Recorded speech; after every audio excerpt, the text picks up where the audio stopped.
Selamat pagi anak-anak sekalian. Kita berjumpa lagi dalam materi PPKN. Bapak akan menjelaskan mengenai substansi hak dan kewajiban asasi manusia dalam Pancasila. Setelah mempelajari materi ini, siswa diharapkan bisa memahami dan mengamalkan nilai-nilai Pancasila yang direalisasikan dalam kehidupan sehari-hari, serta mengetahui akan hak dan kewajiban yang berlandaskan Pancasila.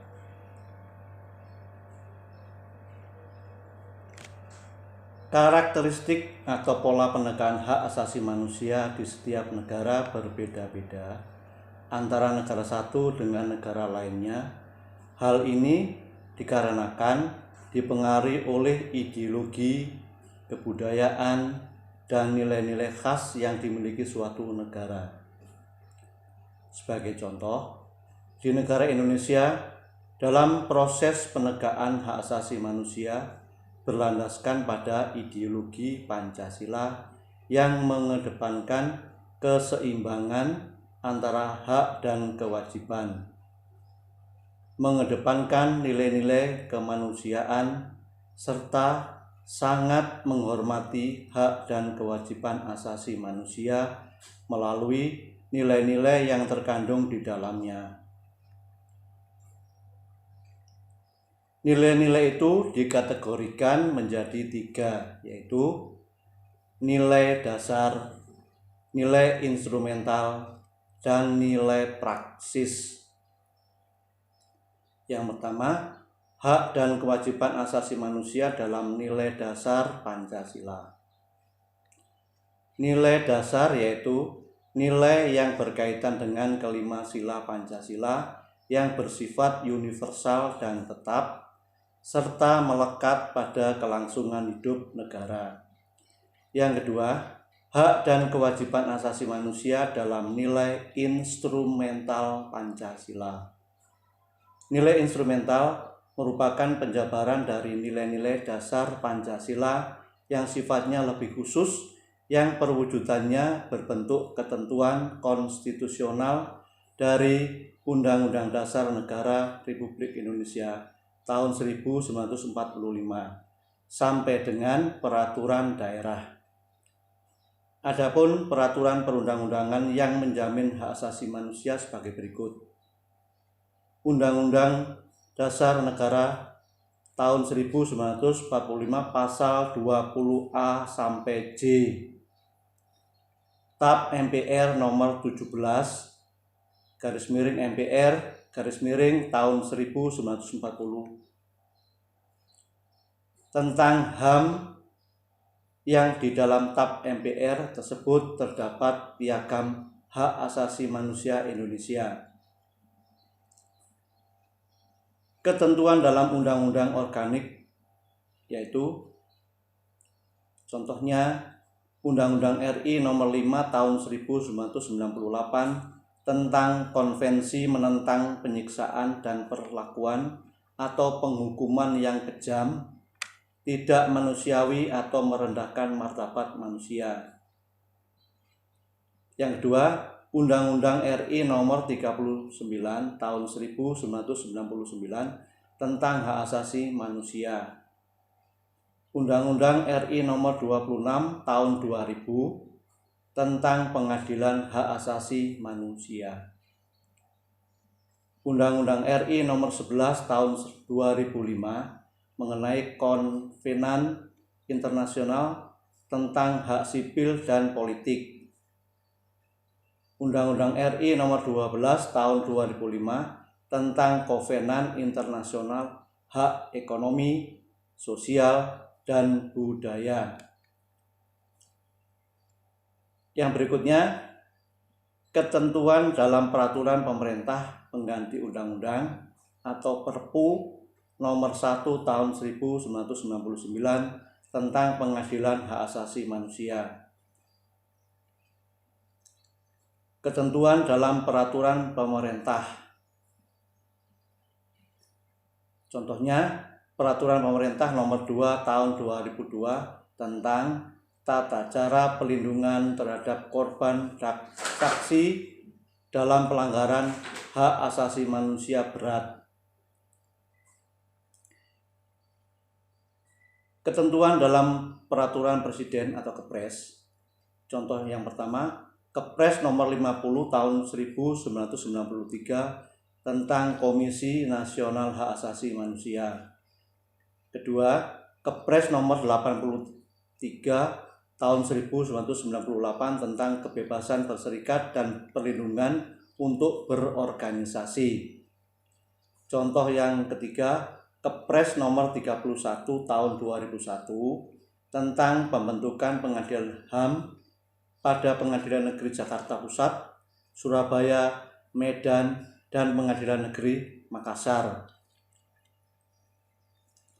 Kepres nomor 96 tahun 2001 tentang perubahan Kepres nomor 53 tahun 2001 tentang pembentukan Pengadilan Hak Asasi Manusia ad hoc pada Pengadilan Negeri Jakarta Pusat.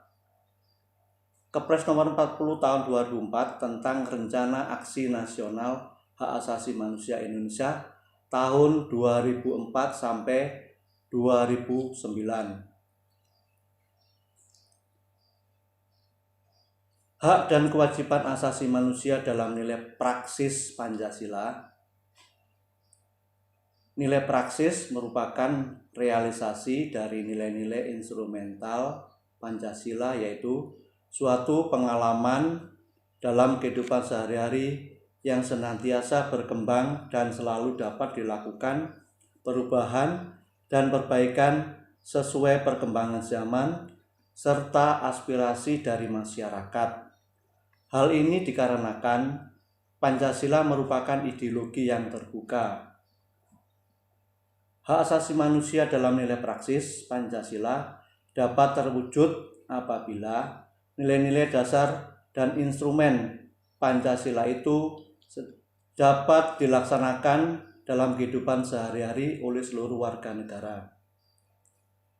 Hal tersebut dapat diwujudkan apabila setiap warga negara menunjukkan sikap positif dalam kehidupan sehari-hari. Adapun sikap positif tersebut dapat kalian lihat dalam tabel pada buku paket PPKN halaman 14 dan 15.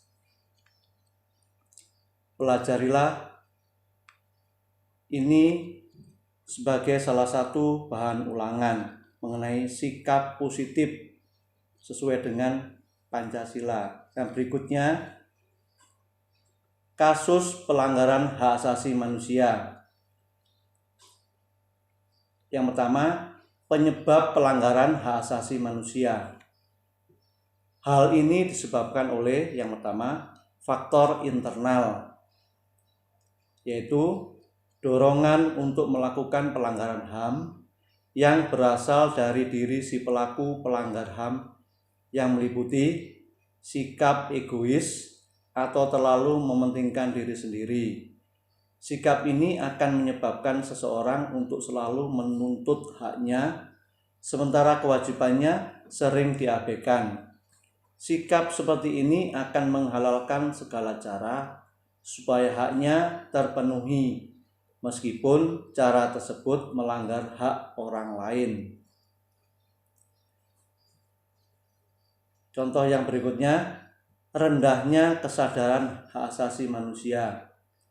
Hal ini akan menyebabkan pelaku pelanggaran HAM berbuat seenaknya sehingga munculnya perilaku atau tindakan penyimpangan terhadap hak asasi manusia. Contoh yang ketiga, sikap tidak toleran. Suatu sikap penyebab munculnya saling tidak menghargai dan tidak menghormati atas kedudukan atau keberadaan orang lain. Sikap ini akhirnya mendorong orang lain untuk melakukan diskriminasi kepada orang lain. Faktor internal yaitu faktor-faktor di luar diri manusia yang mendorong seseorang atau sekelompok orang melakukan pelanggaran hak asasi manusia sebagai berikut: penyalahgunaan kekuasaan, ketidaktegasan aparat penegak hukum, penyalahgunaan teknologi, kesenjangan sosial, dan ekonomi yang tinggi. Yang kedua, kasus pelanggaran hak asasi manusia di Indonesia. Meskipun pemerintah telah melaksanakan kegiatan tersebut, maka hal ini semua warga negara harus patuh dan taat terhadap peraturan-peraturan yang telah dibuat oleh negara. Sekian pembelajaran PPKN untuk hari ini. Tugas kalian mencatat ringkasan materi dari tayangan video. Sekian dan terima kasih. Selamat pagi.